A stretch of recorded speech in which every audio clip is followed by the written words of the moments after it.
have those mezze at the beginning of the meal. Bread is the thing, really, isn't it? And there are all these other good excuses to eat the bread, along with it, but bread remains the kind of center of the meal.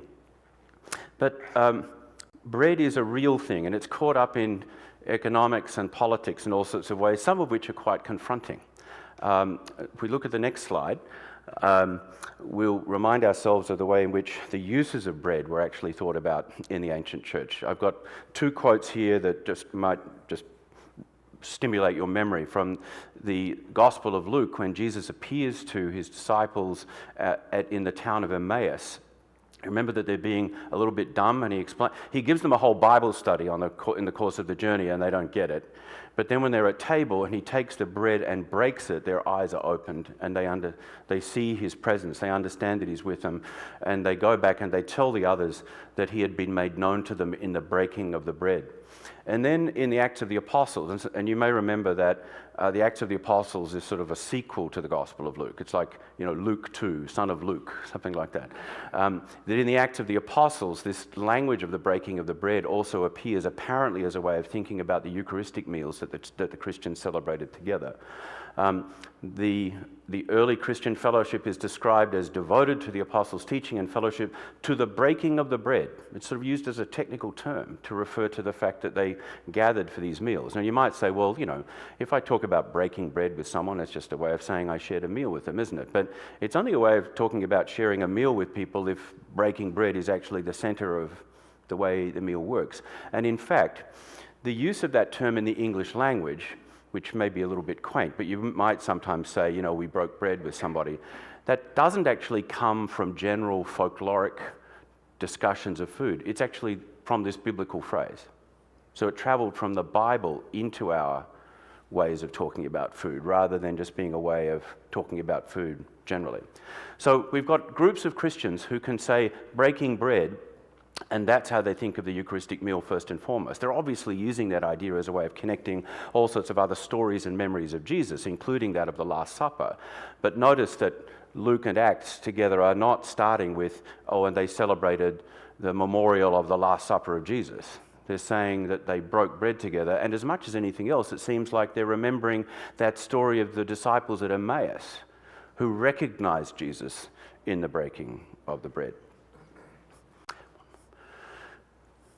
Bread, though, is a complex business, because when you think about the way food gets produced and distributed, the people who get to eat it, the people who have to make it, the people who get not to eat it, then food is always a complex business.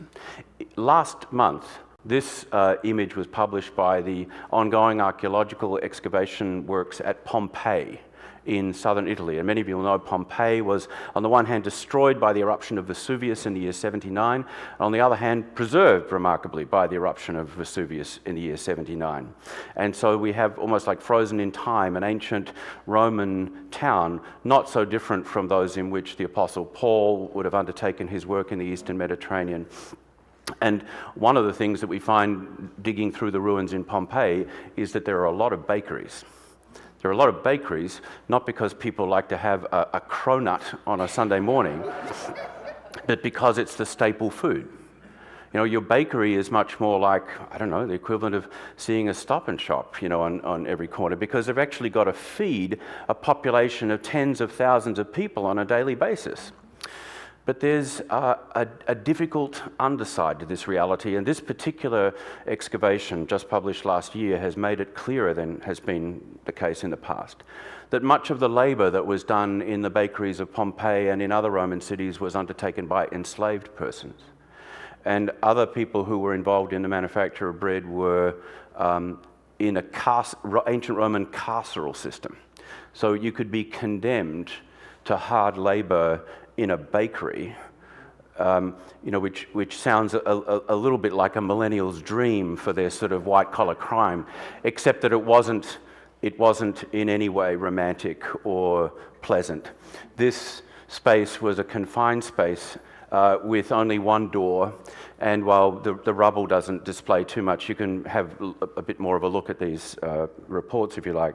There were both enslaved persons and donkeys in these small places. The donkeys were going around in circles, sort of pulling stones that milled the grain, and the enslaved workers were guiding the donkeys, and then they were also pouring the grain into the vats and kneading it and so forth.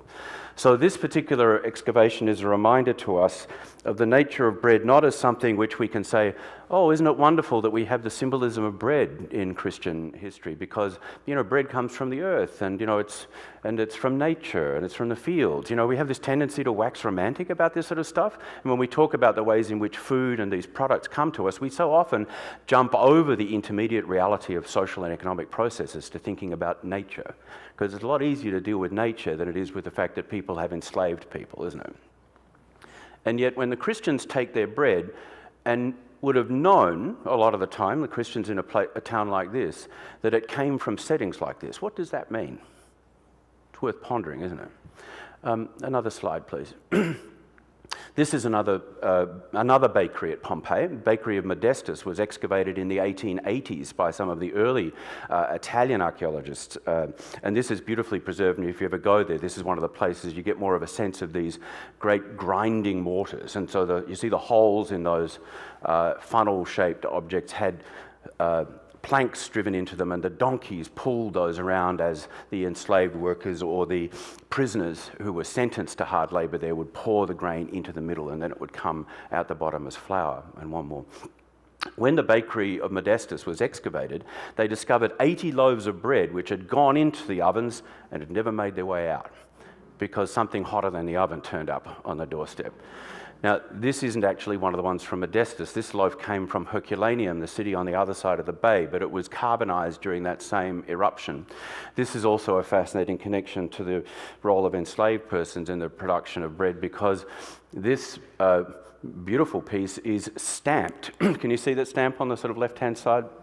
And the inscription on the stamp says, in abbreviated form, this belongs to Keller. Keller means a swifty, speedy person. It's sort of a nickname. The slave of Quintus Granus Verus.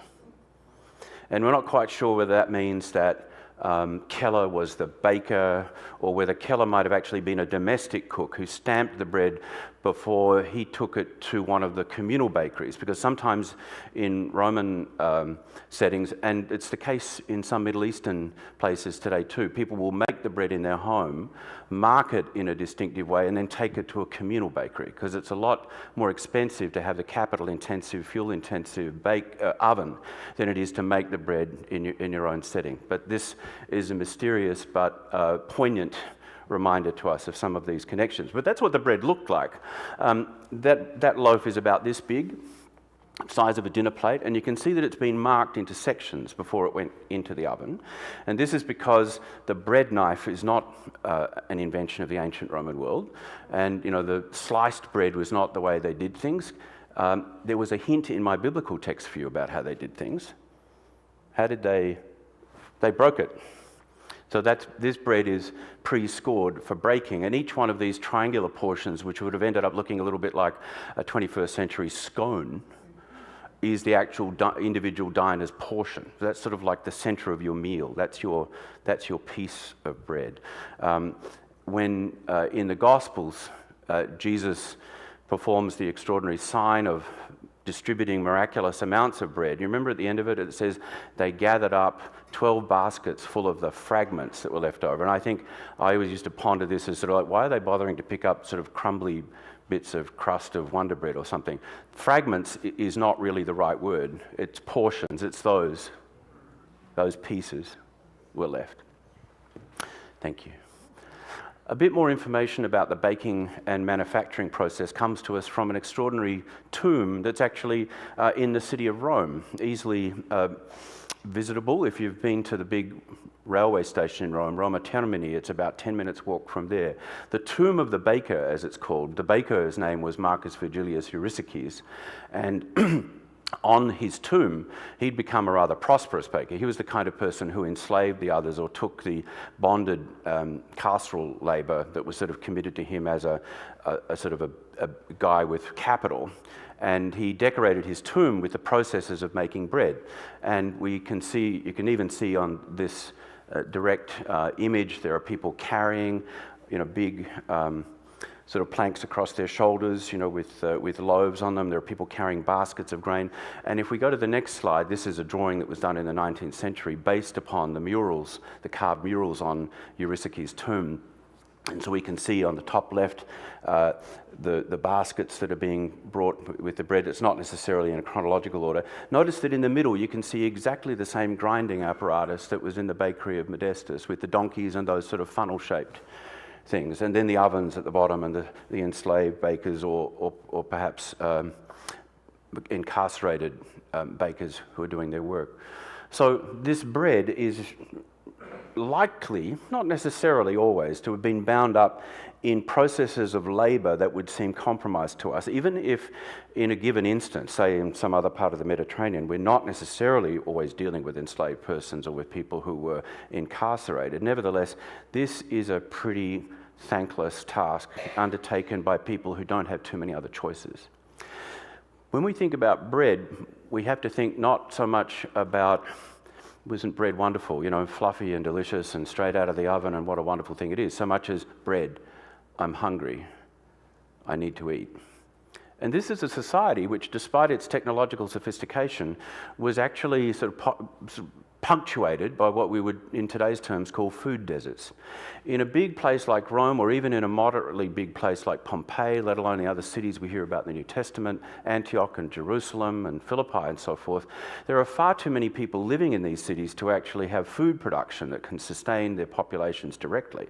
They're dependent upon grain being shipped in from other parts of the world. This is part of the logic of empire for the Romans. They have to get more territory so that they can grow more grain, they can ship it to their cities and then have it made in these intensive sort of bakery environments. But bread isn't about the joy of life. Bread is about, like that older English term you may have heard, the staff of life.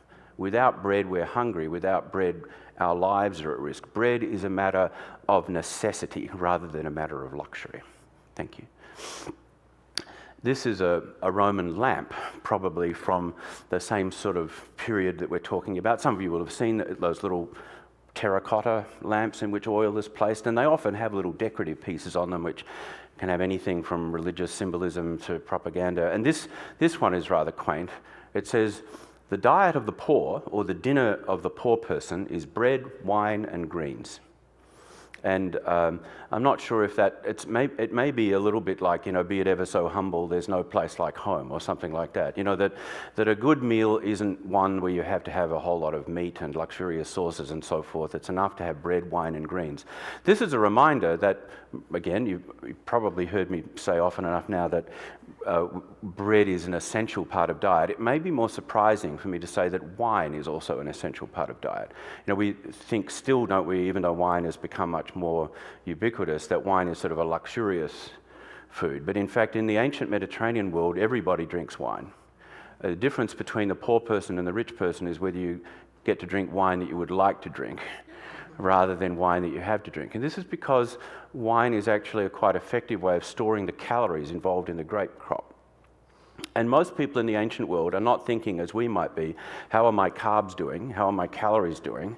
How can I push them down? Most people in the ancient world are thinking, have I got enough to eat? And the food value of wine, which sounds like a very odd sort of concept, but literally the food value of wine in terms of the calorific intake that the average person needs to sustain a life that might well have been characterized by hard labor, whether or not it was enforced or carceral, that the food value is actually something which many people spend a lot of their days having to think about. How do I get enough to eat today?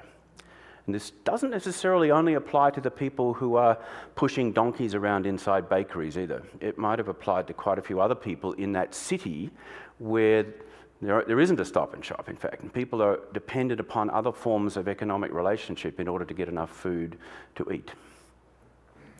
One of these people is the poet Juvenal. Now, I don't know, classics aren't studied as much as they used to, but you may have heard the name Juvenal, who was a poet of the 1st century. He was alive, I think, when Pompeii was destroyed. And he, in a number of his poems, talks about how he has to grind out a living by getting invitations to dinner parties. Now, that may sound like a pretty rarefied way of grinding out a living, but in fact what he's referring to is that many of the wealthier people, patrons as they were referred to, actually had guests in their dining rooms day after day, creating relationships of dependence by inviting people to share in their meals. And he describes a rather, what for him was sort of a barely bearable dinner party. Breakable bread, meaning not in a good way, lumps of solid crust already mouldy that exercise your molars while thwarting your bite, while that reserved for the patron is soft, snowy white, kneaded of finest flour. What he's referring to here is the fact that there were different breads depending on where you were at the table or where you were in the large space of the house. So we could well imagine a space that might have been as large as this. But if you were sitting over there, sorry about you folks, you might be stuck with the mouldy stuff from yesterday, whereas the patron who's up here at the high table, as it were, is dealing with the soft, snowy white stuff. And the attendants, who might well be enslaved persons themselves, are nevertheless policing this. The baking tray must be granted respect. If you show presumption, notwithstanding, a slave orders you to stop. Impertinent guest, please address the proper basket. Have you forgotten which bread's reserved for you? You should be grateful that you got into the place at all. And Juvenal has a number of stories like this. So does the poet Martial. These are people who we think of, well, they're published poets. Surely they're people who are living, the high life and so forth. In fact, like many of the urban intelligentsia even, they actually have to grind out a living by working out whose table they're going to dine at from day to day. Now start just to imagine this idea, let it lurk in the background for a minute. What if a group of people, followers of a new religious movement, adherents of some Judean prophet, start to organise weekly, perhaps, maybe even more often, meals at which they hand out bread? See, it takes on a slightly different significance then, doesn't it? That if everyone is having to think about bread as something that they have to organise for themselves every day, because they don't necessarily have the means to do it, then coming along and saying, here is bread, actually has a different sort of significance that goes beyond the assumptions that we would make. It isn't just, in other words, to say, come along, we've got all these great ideas and come and worship with us. What if we were to feed you? What difference would that make? This dinner party is a humorous one which might depict the sort of thing that Marshall was describing. You can see that there are quite a number of diners who are in various states of dissettlement. They're eating rather richly. They seem to have a bunch of turkeys or geese or some sort of thing. Notice that the bones are all over the floor. And there are humorous scenes involving attendants, people who've had too much to drink, people who are arguing about whether they should be serving people and so forth. But notice the shape of this table. The next slide, we'll come back to that. I think I've offered two things which are perhaps awkward contextualizations for Christian Eucharistic eating. One is enslavement itself and carceral labour. The second is the economics of bread. But here's a third element which is significant: the politics of bread. This fresco is from just around the corner from the first bakery that I showed you, the one that's been excavated recently. And it shows a man wearing a white toga sitting on a platform handing out loaves of bread which are pre-shaped, scored very much like the ones that came out of the carbonised loaves that came out of the Pompeian ovens. Can you see the sort of shape involved there? They also have that sort of double layer effect. This is interesting, and when it was first discovered, again we're talking about over 100 years ago, and it was near a bakery, somebody thought, oh well, this is the baker, these are people showing up for their croissant in the first century, just before Vesuvius blows its top. But in fact, art historians have reassessed this image more recently and have pointed out that the white toga that the man is wearing, the fact that he's sitting up on this platform, almost certainly identify him as a candidate for political office, who is handing out loaves of bread to potential voters as a way of currying favour with those who might actually support him. I put pork barrelling sort of in a light-hearted way here because I assume that many of you will have heard of that idea dating back to 19th century electoral bribery. But first century electoral bribery, which is apparently something that you're so not embarrassed about that you paint a picture of it, is much more likely to have involved bread, because the context in which, Marshall goes fishing for these dinner invitations to get bread one day is a pretty good scenario in which to imagine that someone who hands out bread to encourage people to vote for him is a very plausible scenario, isn't it? I've got one more version of this slide, I think just a little bit closer up, so you can see the bread being handed out to the voter. Interestingly enough, just around the corner from this, there's a piece of graffiti where someone has written, "I beg you to elect Gaius Julius Polybius as aedile." Aedile is one of the local magistracies. Think first selectman, okay? Elect Gaius Julius Polybius as aedile. He brings good bread.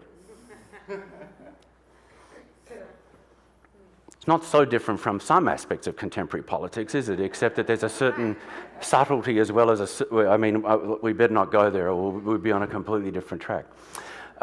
So, bread. Carceral and bound up with enslaved workers, economically deeply significant and a matter of something, people will be working hard to obtain bread, something that people will use as an inducement to support them for political office. And the Christians come along saying, he was known to them in the breaking of the bread.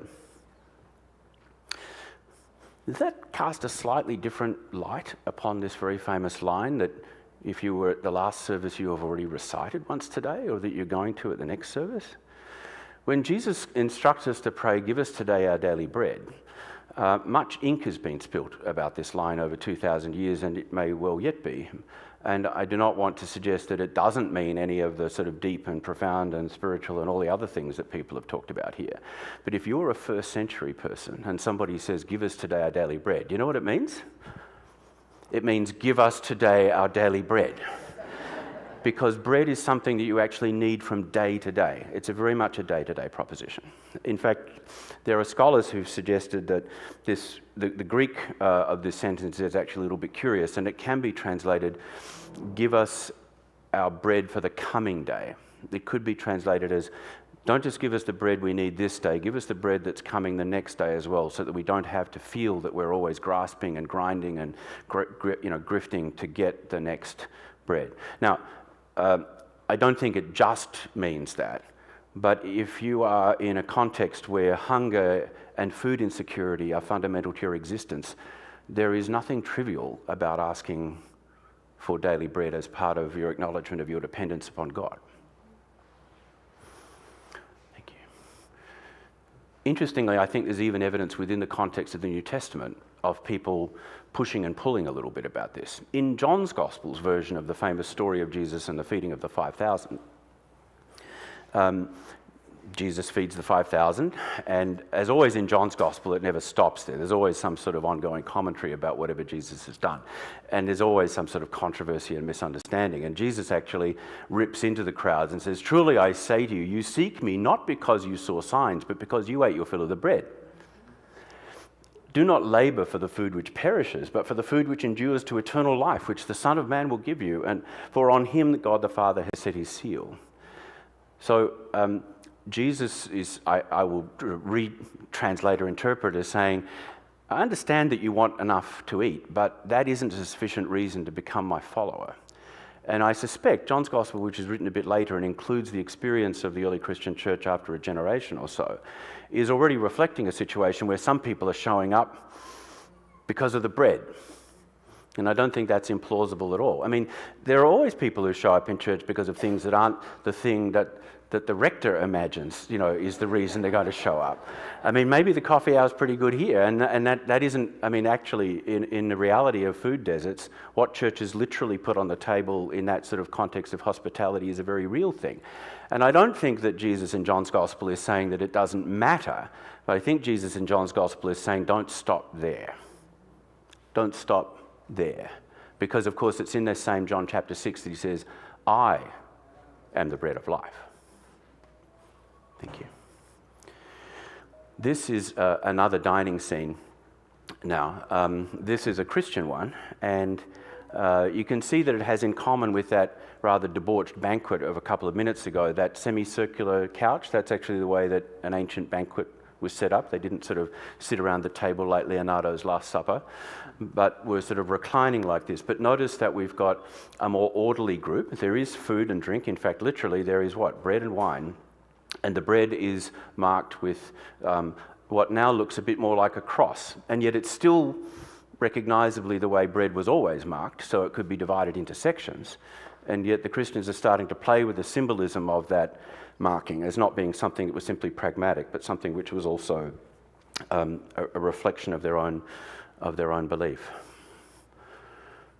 The 2nd century Bishop Irenaeus of Lyon thinks about some of these things. He's a bishop. Lyon is in modern France, of course.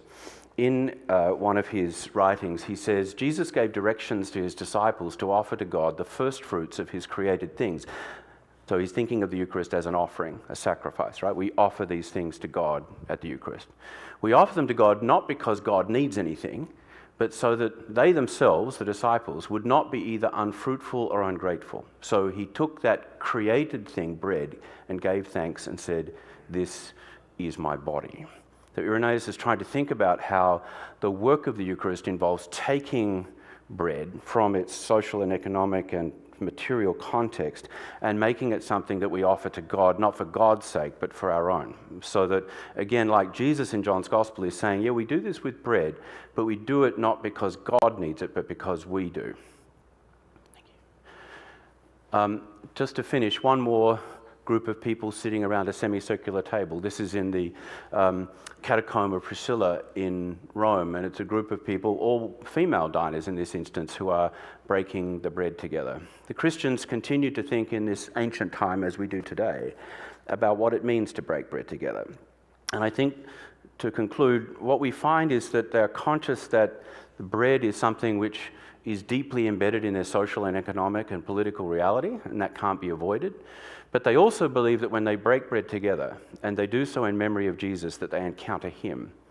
And so even though bread is something which is in a sense compromised by its economic and physical and political reality, they also believe that it's something which can take them to the realm of a new way of life together, in which the forms of dependence and power and mutual engagement are not those of the broader world with its hierarchical and politically oppressive sort of structures, but one in which this situation of harmony and order and sharing actually constitutes a new way of life together in which bread becomes the vehicle, believing that just as Jesus broke bread and was recognized to his disciples, so too Jesus will be recognized by them when they gather and break bread. So I'm going to stop there so that we've got 10 minutes at least for any conversation with you. Thank you so much, Dean McGowan. And we have about 15 minutes for questions, actually, so plenty of time. If you have questions and you're in the room, Conrad Tinney has question cards, and we'll bring them around. Just raise your hand, and he'll come around to you. If you're joining us online, you can type your questions into the live chat on YouTube, the comments on Facebook, or whether you're here in person or at home, you can just email me, pthompson@stbarts.org. Dean McGowan, while we're waiting for those questions to come in, I know that you've done work on the kind of other meals Christians would have. Can you talk about the broader context of early Christian meals and how that related to the Eucharist? Yeah, so the short version is this, that at the earliest point, the Eucharist isn't one little token meal alongside the potluck, as it were. The Eucharist is the meal at the earliest point. And that's, I think, one of the insights that we gather when realizing that when you put bread and wine on a table together, an ancient person in the Mediterranean world recognizes a meal. Because, for us, we sort of think it looks like the side dish and the aperitif or something like that. But those are actually the staple foods. What happens over time, I think, is that kind of dining gets further refined, parsed, elaborated, so that maybe by the time we get to the early 3rd century, about the year 200, the Eucharist starts to become something much more like we're used to, which is the consumption of token amounts of those foods rather than substantial meals. But I think if we went back to about the year 100, we would still find a single meal tradition, which would be both what we would call Eucharist and what we would call a potluck. And that's a little bit confronting for those of us who, feel that the Eucharist has that deep sacred significance that I certainly do. But I would point out, and I'm saying this to myself, but I've also said this before, that when ancient diners went to a sacred meal in any religious tradition, the sacrality of the meal was not marked by tokenistic amounts of food. It was rather more likely to be the opposite, because remember, this is a context in which people are hungry. So when you hear, and now I'm anticipating the sermon a little bit. Well, maybe this is good because I've got more than I can say in the sermon. In Paul's first letter to the Corinthians, he's arguing with Corinthian Christians who want to go and take part in the meals that are being offered by pagan religious groups. And the advantage that these pagan religious groups have offering these meals is that they have meat. And animals are the sacrificial offerings that are made to Greek and Roman deities. And some of the Corinthians are saying, are you telling us that we can't show up for that religious barbecue anymore because we've become part of the Christian church? And basically saying that's correct. But the point I'm making is that ancient religious eating was often substantial. And the early Christians, in sharing bread and wine together in the form of a significant meal, did not think that that made those elements less precious or less religiously significant. In a context where people actually have to work hard to get everything they need, all their calories, people don't let the crumbs fall to the ground, right? They actually would have taken significant care over what to us might look more like the substantial meal. The ways in which we assume food waste are inconceivable in the ancient world. They ought to be inconceivable in the modern world. But you follow my thought there? So the meal traditions become more complex over time from what I think is probably an essentially single and simple starting point. What are some modern implications for our Eucharistic practice, or maybe other kinds of practices like the soup kitchens and coffee hour that we can glean from your research? Well, I've got a couple of things to say about this, and I think it's a really good question, and one that will take longer to work out than we've got. If we look at Eucharistic practice of the 4th century, so I also work on that period, we find that people actually brought the bread and wine of the Eucharist to the church, and the clergy would make a selection from among the people's gifts for what would actually take, what would go on the altar. If you have any experience of Eastern Orthodox liturgy, that actually still happens. That Greek women will make loaves called prosphora, which means a sacrificial offering, by the way. They'll make them at home, and then they'll take them to the church, and the priest will make a selection of one that will become the Eucharistic bread. And then others will be blessed and distributed back to the people. Now, I don't know whether you all want to take up that Orthodox practice, but you can see where I'm going about the value of that, because it makes this inherent organic connection between the way in which bread and food work in our everyday lives and the way in which food works on the altar. I think there could be other things we could do. What if, and I don't know if you've had practices like this, I'm sure you have forms of outreach program here that involve food in some way. I don't know their particular character. A place that has, say, for instance, a food pantry. Why not incorporate the gifts that come to the food pantry as part of your offertory? So that you understand that when you take bread and wine at the table, you are not simply sort of pulling something out of thin air or out of C.M. Olney and Associates or whoever they've become now that they've been taken over, but that we're actually dealing with food and drink here.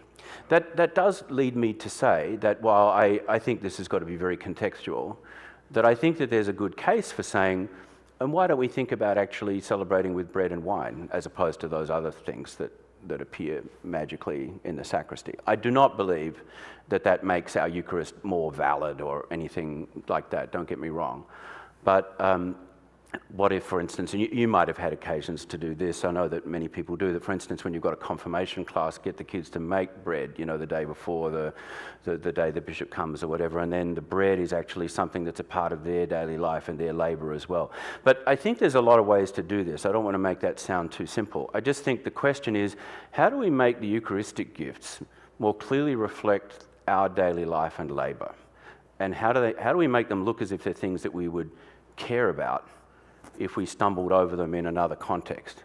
Because these people, when they're thinking about bread at the Eucharist, are not thinking, well, this isn't something I'd ever eat and drink otherwise, but I'll do it because apparently it's been invested with some religious significance today. These people are saying, I understand these things are actually essential to the nature of my life, and that is actually a symbolic foundation upon which we can add something when we understand that Jesus is essential to our life in a way that they are apt symbols to convey and deepen. That's a couple of things, anyway. Okay, lots of questions I'm going to try to fit in as much as I can. You spoke about meat. Jesus calls himself the true bread, but he's also likened to the Passover lamb. How do we make sense of the fact that bread would be an everyday staple, and as a lamb, he would be a luxury too? Yeah, I think that is interesting. I tend to think, though this is complicated, that by saying here, this simple food that is the essential part of your daily diet, bread, actually has the same significance as that luxury item that they're handing out over at the pagan temples, meat, that's actually a sort of democratizing, egalitarian kind of move. Now, obviously, there's still a question about whether people get to eat meat in the rest of their life and so forth. And Paul is quite clear that he's not against that necessarily, for instance, in 1 Corinthians. But I think that by figuring himself as the desirable sacrificial offering and yet giving himself to us in a form that's more democratic and participatory, there's actually a statement being made there about his value to you isn't, in that case, dependent upon the symbol. But the symbol actually works in a way that kind of, the symbol and the substance talk to one another in a unique kind of way. Can you talk about how Jesus reworks ancient Jewish ideas about bread or reinforces? Yeah, this is a big topic too, because many of you will be aware that in the first three Gospels at least, the Last Supper is depicted as the Seder of the Passover, although in fact our evidence for what the Seder of the Passover looked like in that time is based on a few interesting documents which are also the same three Gospels. That is to say, there is no Jewish evidence other than the Christian Gospels, which of course are Jewish evidence. There is no other Jewish evidence for what the Seder looked like until we get about another 100 or 200 years down the track, when we start to get the Mishnah and then later again. So like the Haggadah, if you've ever been to a Jewish Seder, the Haggadah is a medieval document, not an ancient one. But there's a fair case, I think, for saying that the sort of words we hear and the words we'll recite in a form at the Eucharist, where Jesus says, this is my body, that he is in a sense making a connection at least with both the bread and the lamb of the Seder. Because I think at least we know those existed, even if we don't know what the exact rituals were. So there are probably other things we could say about Jesus and Jewish eating and so forth, but it's worth remembering that Judaism, Jewish eating, Jewish culture are not a separate bubble relative to all this Greco-Roman stuff I've been telling you. They belong to it completely. They obviously have some specific dietary rules about, and they're not going to eat sacrificial offerings of meat and so forth. But everything I've said about bread would have applied in a Jewish context as well. The unleavened bread of the Passover, of course, is a little bit different. And I could go on about that, but there might be another question we need to go to instead. Well, there is a question about, does it matter if we use leavened or unleavened bread? Yeah, in the 11th century, the Eastern and Western churches, the Greek Orthodox and the Western Catholic churches, fell into the schism, which still exists to this day, because of the question of whether or not the Eucharistic bread ought to be leavened, which just seems so bizarre to us. Now, and it probably is, except that I'll say this. At least it shows that they cared about food in a way that we, speaking from our position of food waste and food desert, are not really in a high moral ground, to be throwing stones at people for being more concerned about food than we are. So the Greeks say that the bread of the Eucharist must be leavened because it reflects the new life of the resurrection. And the Western Latin Church, the Roman Catholic Church as we know it, insists that the bread of Eucharist should be unleavened because it reflects fidelity to the example of Jesus at the Last Supper when he was observing the Passover. They've both got theological cases to make.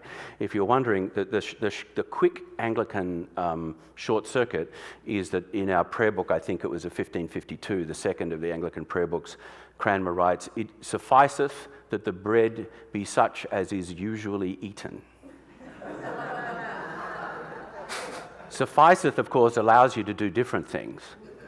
But I like the usually eaten part because it takes me back to my other thing about saying let's use bread that actually reminds us of bread. So each of those Greek and Latin traditions, Eastern and Western traditions, actually makes a theological point. And we can imagine that both of them are available. How you mix that up in a particular local context, I think, becomes a little more complicated. But each of them has theology. Can you speak a little bit more about wine and its role in the Eucharist? Yeah, so wine is interesting. Wine is a staple food, you've heard me say that. Most people drink wine on a daily basis. Wine is, of course, also celebrated in biblical literature as an intoxicant. I mean, granted all the concerns we might have about dependence and addiction and so forth, it's true nevertheless that, the Psalms talk about, wine that makes glad the human heart. And so it is a symbol of festivity and of joy. It's seen as being a divine gift that can be used and celebrated. There was also a certain leeriness about wine in the ancient church too, because just like meat was significant in pagan sacrificial rituals, so wine was also significant in pagan sacrificial rituals. If you went to a pagan banquet, the host would probably have begun the meal by pouring some wine onto the ground as what was called a libation. And that, by pouring it onto the ground, that would have been by definition an offering to the gods of the underworld. So there were actually some Christian groups who, even before the Methodists came along, decided that wine was a bit dodgy and left wine out of the Eucharistic meal because they were just uncertain about that. But I think it's quite clear that wine is quite central to the mainstream of Christian tradition from the beginning. And again, it doesn't contradict the thing about bread as being a basic and essential and simple and cheap food, because wine could also be basic and essential and cheap. Just ask Mr. Gallo. Our prayer book says that the clergy should receive communion first, which is the case in many Christian contexts, but in some, the clergy and ministers receive last. Can you comment on that relationship to ancient practice? Yeah, I think that the first is probably similar to ancient practice rather than last. I think that this is a bit of a bind, to be honest, because the prayer book, I think, wants the clergy to have communicated first because it wants them to have completed their sort of religious duty and to be able to share it with others. The reversal of clergy receiving last, which I've also seen, and I've worked in a context where that was practiced, I think it's quite clear what the intention is there, that you're wanting to say that the clergy have the role of servants. Perhaps it catches a little bit of that imagery of the Maundy Thursday foot washing and so forth. I think that the sting, because I don't think there's a perfect solution to this, I think the difficulty about it is that it always looks a little bit like noblesse oblige, and that the clergy somehow become the hosts who are sort of holding back. But the clergy aren't the hosts. Jesus is the only host. And so whatever the clergy do, whether it's first or last, the one thing to avoid, I think, would be ostentation in making their firstness or lastness a big deal, as opposed to acknowledging the fact that the clergy are hungry for the bread of life the way everyone is hungry for the bread of life. And how you then express that, I think, probably something has to be worked out contextually. Final question. The pandemic really impacted Eucharistic practice in a lot of places. People didn't participate in the Eucharist for a while in many cases, and then sometimes it was in individually packeted things or little cups. Can you talk about how the pandemic changed the Eucharist and that vein? There's so much to say about that. I mean, your experience of this would be more important to reflect on together than mine.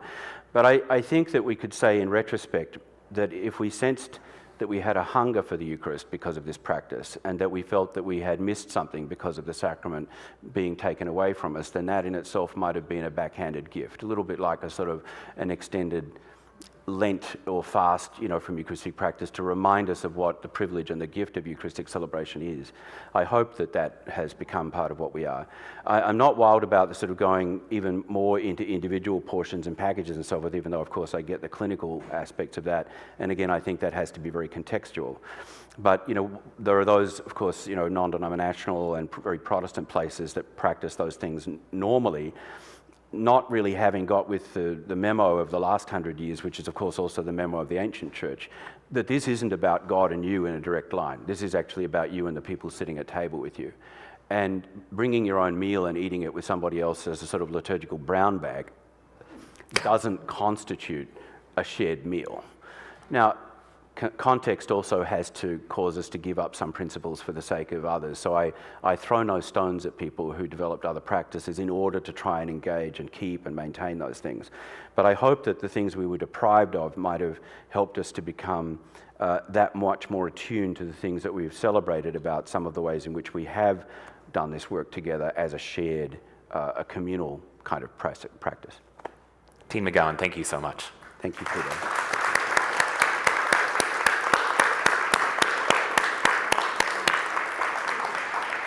And thank you all for being here. We have a chance to practice what we've been talking about and go next door for the Eucharist, or you can join us online for that. We also hope you'll be back next week for the forum when we welcome the Reverend Dr. Timothy Peoples from Dallas, Texas. See you then.